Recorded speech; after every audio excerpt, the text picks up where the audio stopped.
Sale ಸ್ವಂತ ಮಾಡಿಕೋ. ತೆಲಂಗಾಣ ಆಂಧ್ರ ಮಹಿಳೆಯರ ಫೇವರೆಟ್ ಕೆಜಿ ಸೇಲ್ ಈಗ ನಮ್ಮ ರಾಯಚೂರದಲ್ಲಿ. ಕೆಜಿ ಸೀರೆಗಳ ಆರಂಭಿಕ ಬೆಲೆ ಕೇವಲ 150 ರೂಪಾಯಿಗಳು ಮಾತ್ರವೇ. ಚೆನ್ನೈ ಶಾಪಿಂಗ್ ಮಾಲ್ ನಲ್ಲಿ ಕೆಜಿ ಶಾಪಿಂಗ್ ಅಂದ್ರೆ ಶಾಪಿಂಗ್ ಕೆಜಿಗಳಲ್ಲಿ, ಸಂತೋಷ ಟನ್ನುಗಳಲ್ಲಿ. The Chennai shopping mall, station road, opposite public garden, Raichur. ಮಗನ ಹಿಂಗಾದ್ನಲ್ಲ 2008ರಲ್ಲಿ ಇದಾಗೇನಲ್ಲ ಸರ್. ಹೆಸರು ಮಂಜುನಾಥ, ಪಾರ್ವತಿ ಊರು ಸಾದಾಪುರ.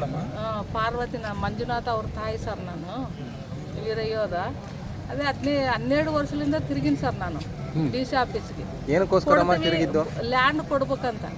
ಕೊಡ್ತೀವಿ ಅಂತಾರ. ಲ್ಯಾಂಡ್ ಕೊಡ್ತೀವಿ, ಮನೆ ಕೊಡ್ಬೇಕು ಎಲ್ಲ ಹೇಳಿದ್ರು. ಏನು ಇದುವರೆಗೆ ಏನು ಕೊಟ್ಟಿಲ್ಲ ಸರ್.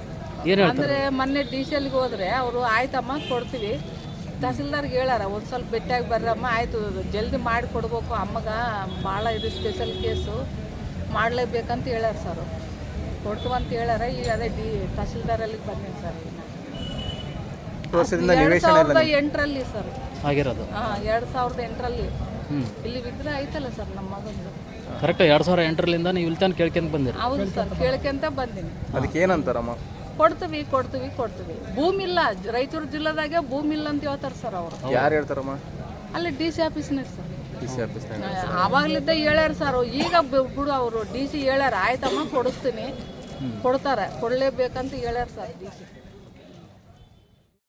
ತಾಲೂಕಿನ ಸದಾಪುರ ಗ್ರಾಮದ ಪಾರ್ವತಮ್ಮ ತಮ್ಮ ಕುಟುಂಬಕ್ಕೆ ಆಸರೆಯಾಗಿದ್ದ ಮಗ ಮಂಜುನಾಥನನ್ನು ದೇಶ ಸೇವೆ ಮಾಡುವುದಕ್ಕಾಗಿ ಭಾರತೀಯ ಸೇನೆಗೆ ಕಳಿಸಿದರು. ಮಂಜುನಾಥ ದೇಶದ ಸೇನೆಯಲ್ಲಿ ಉತ್ತಮ ಸೇವೆ ಸಲ್ಲಿಸಿ ದೇಶಕ್ಕಾಗಿ ತಮ್ಮ ಪ್ರಾಣವನ್ನು ನೀಡಿ 2008ರಲ್ಲಿ ಹುತಾತ್ಮರಾದರು. ತಮ್ಮ ಕುಟುಂಬಕ್ಕೆ ಆಸರೆಯಾಗಿದ್ದ ಮಗನನ್ನು ದೇಶಕ್ಕಾಗಿ ನಡೆದ ಯುದ್ಧದಲ್ಲಿ ಕಳೆದುಕೊಂಡ ತಾಯಿ ಇಳಿ ವಯಸ್ಸಿನಲ್ಲಿ ತಮ್ಮ ಕುಟುಂಬಕ್ಕೆ ಸರ್ಕಾರದಿಂದ ದೊರೆಯಬೇಕಾದ ಸೌಲಭ್ಯಗಳಿಗಾಗಿ ಕಳೆದ 12 ವರ್ಷಗಳಿಂದ ಜಿಲ್ಲಾ ಮತ್ತು ತಾಲೂಕು ಕಚೇರಿ ಸುತ್ತ ತಿರುಗುತ್ತಾ ಇದ್ದರೂ ಕೂಡ ಇದುವರೆಗೂ ಸರ್ಕಾರದಿಂದ ಈ ತಾಯಿಗೆ ನಿವೇಶನ ಸೇರಿದಂತೆ ಕೃಷಿ ಭೂಮಿಯನ್ನು ಮಂಜೂರು ಮಾಡಿಲ್ಲದೆ ಇರುವುದು ದುಃಖಕರವಾಗಿದೆ. ದೇಶಕ್ಕಾಗಿ ತಮ್ಮ ಕರುಳ ಬಳ್ಳಿಯನ್ನು ನೀಡಿದ ತಾಯಿಗೆ ಅಧಿಕಾರಿಗಳು ನಿರಂತರವಾಗಿ ಕಳೆದ 12 ವರ್ಷಗಳಿಂದ ಅವಮಾನ ಮಾಡುತ್ತಿದ್ದಾರೆ. ವೀರಯೋಧ ಸದಾಪುರ ಮಂಜುನಾಥ ಅವರ ಪ್ರತಿಮೆ ಹತ್ತಿರ ಸುಂದರ ಉದ್ಯಾನವನ ನಿರ್ಮಾಣ ಮಾಡುವಂತೆ ಅನೇಕ ವರ್ಷಗಳಿಂದ ಮನವಿ ಸಲ್ಲಿಸಿದರೂ ಕೂಡ ಅಧಿಕಾರಿಗಳು ಸ್ಪಂದಿಸುತ್ತಿಲ್ಲ. ರಾಯಚೂರು ಜಿಲ್ಲಾಧಿಕಾರಿಗಳು ತಹಸೀಲ್ದಾರ್ ಅವರು ನೊಂದ ತಾಯಿಗೆ ಭೂಮಿ ಮಂಜೂರು ಮಾಡಿ ಸಾಂತ್ವನ ಹೇಳುವ ಬದಲು ಅಲೆದಾಡಿಸಿ ಅವಮಾನ ಮಾಡುತ್ತಿರುವುದು ದೇಶ ಪ್ರೇಮಿಗಳಲ್ಲಿ ಆಡಳಿತದ ವ್ಯವಸ್ಥೆಯ ಮೇಲೆ ಹಾಗೂ ಅಧಿಕಾರಿಗಳ ನಿರ್ಲಕ್ಷ್ಯದ ಮೇಲೆ ಆಕ್ರೋಶ ಮೂಡಿಸುತ್ತಿದೆ. ಕೂಡಲೇ ಪಾರ್ವತಮ್ಮನವರಿಗೆ ಜಮೀನು ಮಂಜೂರು ಮಾಡುವಂತೆ ಸಾರ್ವಜನಿಕರು ಒತ್ತಾಯಿಸುತ್ತಿದ್ದಾರೆ. ಇವರು ಮಗ ವೀರಯೋಧ ಮಂಜುನಾಥ್ ಅಂತ ಹೇಳ್ಬಿಟ್ಟು 2008ರಲ್ಲಿ CRPFನಲ್ಲಿ ಅವರು ಹುತಾತ್ಮರಾಗ್ತಾರೆ. ಹುತಾತ್ಮರ ಆದಾಗಲಿಂದ ಇಲ್ಲಿವರೆಗೆ ಅವರು ಯಾವುದೇ ರೀತಿಯಿಂದ ಸರ್ಕಾರ ಸೌಲಭ್ಯಗಳು ಬಂದಿರೋದಿಲ್ಲ. ಸರ್ಕಾರದ ಸೌಲಭ್ಯಗಳು ಬಂದಿರೋದಿಲ್ಲ.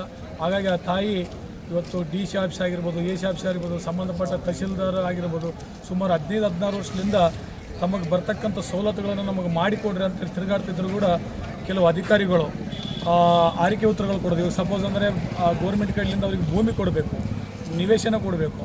ಭೂಮಿ ಕೊಡಬೇಕಂತ ಕೇಳಕ್ಕೆ ಬಂದರೆ ಭೂಮಿ ಎಲ್ಲಿದೆ? ರಾಯಚೂರು ಜಿಲ್ಲೆಯಲ್ಲೇ ಗೌರ್ಮೆಂಟ್ ಭೂಮಿಗಳಿಲ್ಲ. ಕೆಲವೊಬ್ಬ ಅಧಿಕಾರಿಗಳು ಯಾವ ಥರ ಆರಿಕೆ ಉತ್ತರಗಳು ಕೊಡ್ತಾ ಇದ್ದಾರೆ ಅಂದರೆ, ನೀವೇ ಬೇಕಾದ್ರೆ ಭೂಮಿ ಹುಡುಕಿ, ಎಲ್ಲೇ ಖಾಲಿದೆ ಅಲ್ಲಿ ಹುಡುಕಿ ಬೇಕಾದ್ರೆ ಆ ಭೂಮಿ ನಿಮ್ಮ ಹೆಸರ ಮೇಲೆ ಮಾಡಿಕೊಡ್ತು ಅಂತ ಹೇಳ್ತಾರೆ. ಇವಾಗ ಭೂಮಿನ ತಾವು ಹುಡುಕಿ ಅದನ್ನು ನೋಡಿಬಿಟ್ಟು ಅದನ್ನೆಲ್ಲ ರೆಡಿ ಮಾಡಿ ಯಾವುದು ಕೊಡಬೇಕು ಯಾವುದು ಕೊಡಬಾರ್ದು ಅಂತ ತಾವು ಡಿಸೈಡ್ ಮಾಡಿ ತಾವು ಮಾಡಿ ಕೊಡಬೇಕು. ಇವಾಗ ಅವ್ರ ಮನೆಯಲ್ಲಿ ಮಗನ ಕಳ್ಕೊಂಡು ಅವ್ರ ಭೂಮಿ ಎಲ್ಲೈತೆ ಅಂತ ಹುಡುಕಕ್ಕೆ ಸಾಧ್ಯ ಏನ್ರಿ? ಯಾವ ಥರ ಅಧಿಕಾರಿಗಳು ಆನ್ಸರ್ ಮಾಡ್ತಾರೋ ಗೊತ್ತಾಗಂಗಿಲ್ಲ. ಆಯಿತು ನಾವು ಆ ಕೆಲಸ ಮಾಡ್ತು ಅಂತ ಹೇಳ್ತಾ ಇಲ್ಲ ಅವರು. ಹಾಗಾಗಿ ಆದಷ್ಟು ಬೇಗ ಅವ್ರಿಗೆ ಬರ್ತಕ್ಕಂಥ ಸರ್ಕಾರಿ ಸೌಲಭ್ಯಗಳನ್ನು ಆದಷ್ಟು ಬೇಗ ಮಾಡಿಕೊಡಬೇಕು. ಯಾಕೆ ದೇಶಕ್ಕೋಸ್ಕರ ತಮ್ಮ ಪ್ರಾಣವನ್ನು ತ್ಯಾಗ ಮಾಡಿದಂಥವ್ರಿಗೆ ಬೆಲೆ ಇಲ್ಲ ಅಂದ ಮೇಲೆ ಇನ್ನು ಸಾಮಾನ್ಯ ವ್ಯಕ್ತಿಗಳಿಗೆ ಸವಲತ್ತುಗಳು ಏನು ಕೊಡೋಕ್ಕೆ ಸಾಧ್ಯ ಆಗ್ತದೆ. ಹಾಗಾಗಿ ಆದಷ್ಟು ಬೇಗ ನಮ್ಮ ಪಾರ್ವತಮ್ಮ ಅಕ್ಕನವ್ರದ್ದು ಏನೊಂದು ಬೇಡಿಕೆ ಇದೆ ಆ ಬೇಡಿಕೆಯನ್ನು ಮತ್ತು ವೀರಯೋಧ ಮಂಜುನಾಥನವರ ಏನು ಸೇವೆ ಸಲ್ಲಿಸಿದ ನಿಮಿತ್ತವಾಗಿ ಅವರಿಗೆ ಸರ್ಕಾರ ಬೇಡಿಕೆಗಳನ್ನು ಆದಷ್ಟು ಬೇಗ ಈಡೇರಿಸಬೇಕಂತೇಳಿ ಈ ಮೂಲಕ ನಾವೆಲ್ಲರೂ ಒತ್ತಾಯಿಸುತ್ತೇವೆ.